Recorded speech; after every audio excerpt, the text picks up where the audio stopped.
What's good, ladies and gents? Welcome to the MKO Pugilism Boxing channel, where we talk all things boxing. Remember to like, subscribe, hit the bell notification, put it on all so you can get notified of all our latest content and activity on the channel, and leave your comments and thoughts below. So without further ado, let's get into it.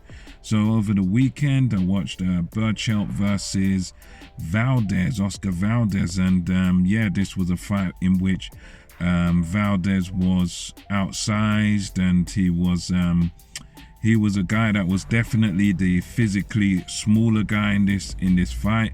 He was the guy in this fight where I think he wasn't really the one favored to win. There were people picking him, but overall the bigger, stronger guy in Berchelt was sort of the guy who I think the bookies had him as the favorite to win this fight. So there were a few things stacked against Oscar Valdez, and it was brilliant because he really overcame the odds. And from the off in this fight, you could see sublime boxing skill from Valdez. I mean, for me, it was punch perfect all the way through the fight. You know, he starts off the fight well behind the jab.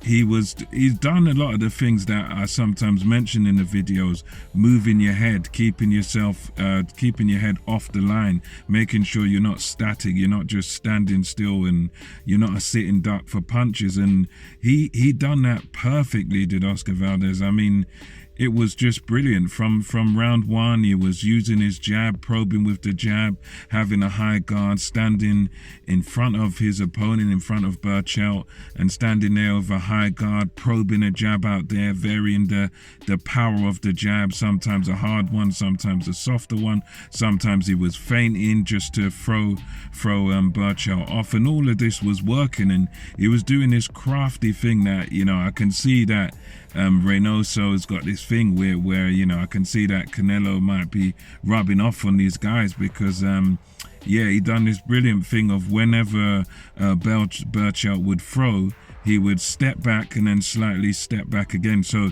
he would always be sort of stepping back and taking a sting off of Berchelt's punches. And that meant that even if Berchelt, you know, was the puncher or the bigger guy, whatever, he was making it so that the bigger guy couldn't use his advantages. So it was brilliant in that respect, how whenever Berchelt would try to counter him or try to hit him, he would do things like move his head, sway side to side. He would step. He was doing brilliant movements, stepping to either side. He was feinting. And he was making sure he's just taking that little step back to take the sting off of the Berchelt's punches. And that was a brilliant tactical thing that he was doing. And, you know, in boxing, it can take your energy when you miss punches too. So that really did zap some of the energy from Berchelt. So he started off brilliant first round, very good boxing.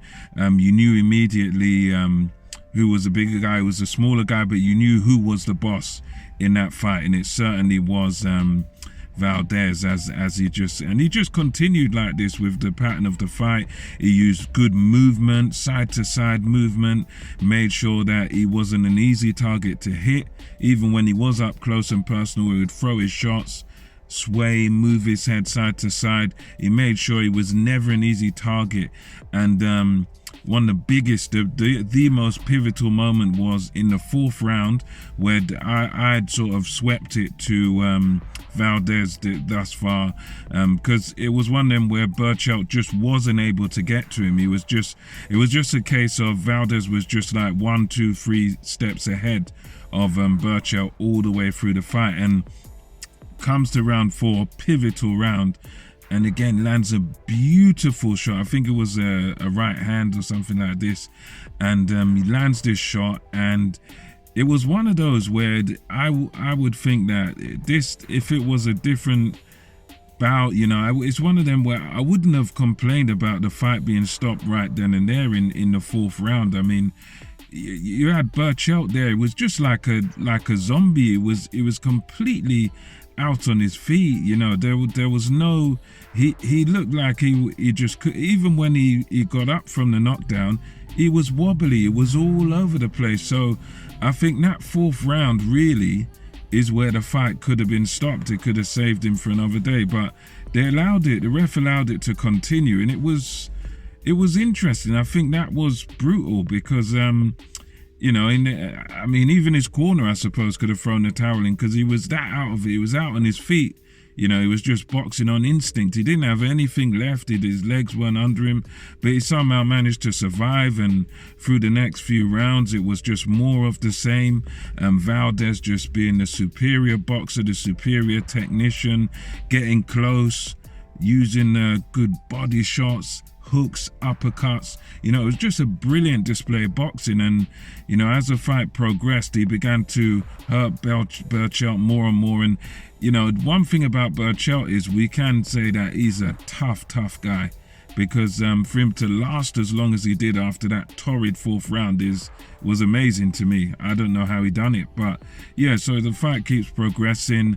Valdez is just completely outboxing Berchelt. He can hardly hit Valdez throughout this fight, and he's just going and going and going until the pivotal round, where it all ends, round 10. And in round 10, Berchelt was just doing what he could on instinct. You know, throughout these rounds, he'd just been following Valdez around, trying to catch him, trying to hit him with no real success.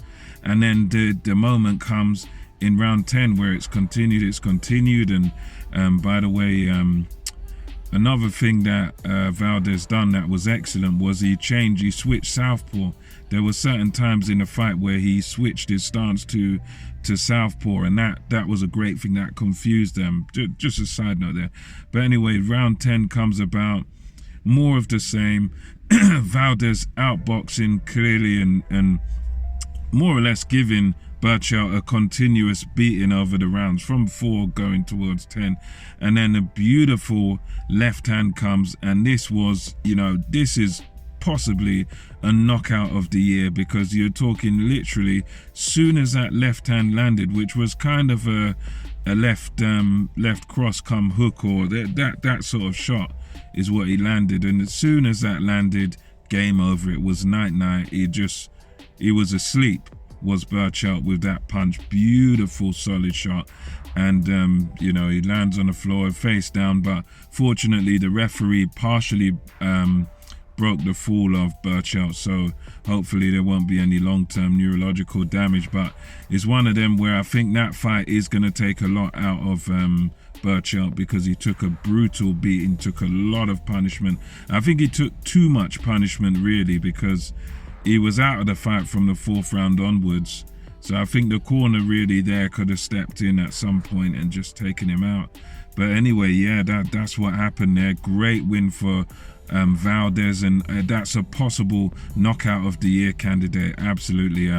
You had Stevenson there on the side. You had him, you know, Shakur Stevenson ringside.